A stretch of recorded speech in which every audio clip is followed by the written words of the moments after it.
What does it mean in the Bible where Jesus says 3 days and 3 nights? What if we just wake up and see the world consumed by absolute darkness? No sun, no stars, just an endless void. It may seem impossible, but an ancient biblical prophecy warns that it could become reality. Are we about to witness the 3 horrifying days of darkness? Let's find out. One of the scariest moments in the Bible is the 9th plague of Egypt, found in Exodus 10:21-29. For 3 days, deep darkness covered the land, so thick it could be felt. The whole nation was trapped in pitch black, unable to see or move freely. But why did God send this plague? In the Bible, darkness often stands for judgment and separation from God. It shows His displeasure and the result of ignoring Him.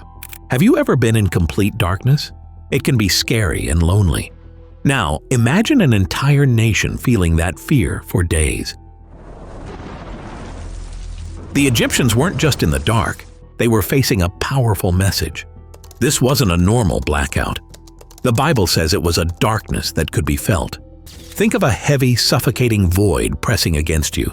This event was beyond human understanding. It was supernatural. But this darkness had a deeper meaning. It was a challenge to one of Egypt's greatest gods, Ra, the sun god. Egyptians believed he controlled light and order. By covering Egypt in darkness, God was making a statement that, "Your sun god is powerless. I alone control light and darkness." This wasn't just about power, it was about truth.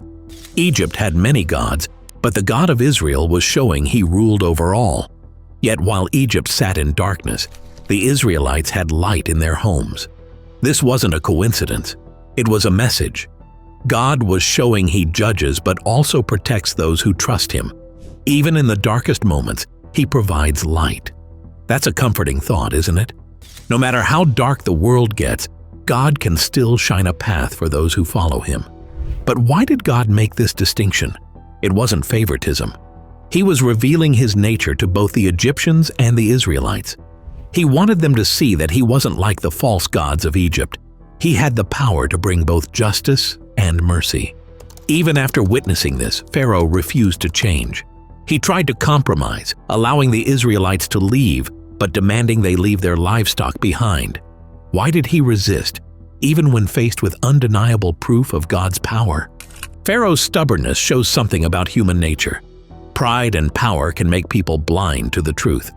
It's a reminder that resisting God only leads to destruction. Think about it. How often do we try to bargain with God, saying, "I'll do this, but I want to keep that"? But true faith isn't about compromise. It's about full surrender. Unlike Pharaoh, Moses stood firm. He refused anything less than total freedom for his people. He didn't waver or negotiate. His faith in God's plan is a powerful example of trust and courage. Standing up for what's right isn't easy, but Moses showed that real faith means holding on, even when pressure is high. Blasphemers! Idolaters! Some believe this story isn't just history, it's a prophecy. Some religious figures speak of a future time when darkness will again cover the earth. Could we be facing our own 3 days of darkness? It's a chilling thought. But before dismissing it, look at the world today. Are we not living in spiritual darkness? Have we not, like the Egyptians, put our trust in false gods, money, power, technology? Look around. The world seems to be getting darker in many ways. Political unrest, natural disasters, moral decline, and growing hopelessness fill the news. Many see these as signs that we are approaching a critical moment in history. Now first, like always, be sure to hit the like button down below. It helps us out tremendously with the reach of this video. Thank you. But what would such darkness look like?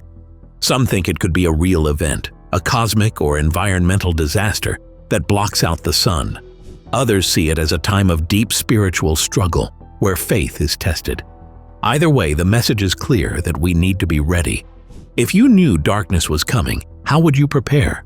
Not just physically, but spiritually. It's worth thinking about.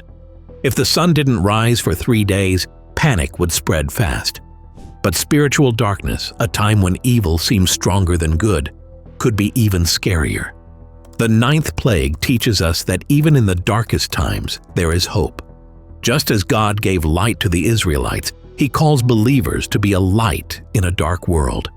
That means standing for truth, showing kindness, and offering hope to those who feel lost. But being a light isn't easy. It means going against the crowd. It means staying strong when others give in. It means holding on to faith, even when everything feels uncertain.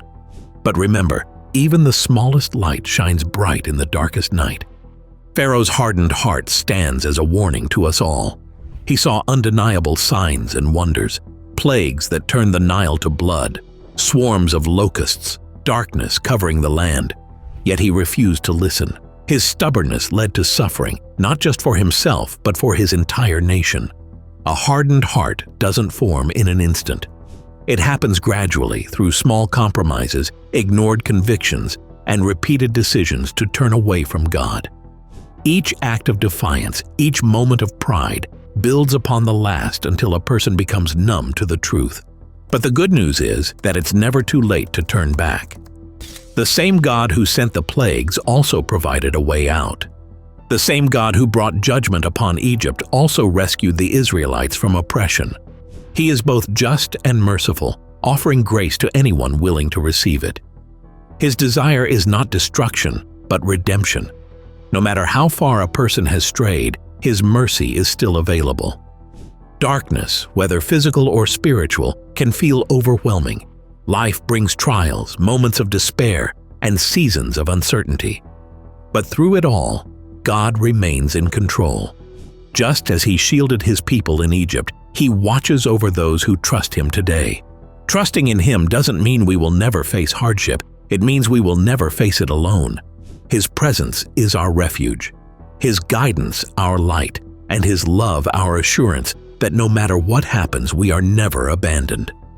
The choice remains ours to harden our hearts like Pharaoh, or to turn toward the one who offers life, hope, and deliverance. So how should we prepare? Not by stockpiling supplies, but by strengthening our faith. What can you do today to grow closer to God? Maybe it's praying more, reading the Bible, or connecting with fellow believers. Whatever it is, now is the time to start. Even as we consider dark times ahead, one truth remains: darkness never has the final word. Throughout history, God has always brought light after darkness, and He will do so again. The ninth plague is more than just an ancient event. It is a lesson in faith, a warning against pride, and a call to trust in the one true God. As we move forward in an uncertain world, let's hold on to that faith, knowing that even in the darkest times, God's light will never fade. Thanks for watching. Please leave your thoughts in the comments section below. And don't forget to like, share, and subscribe.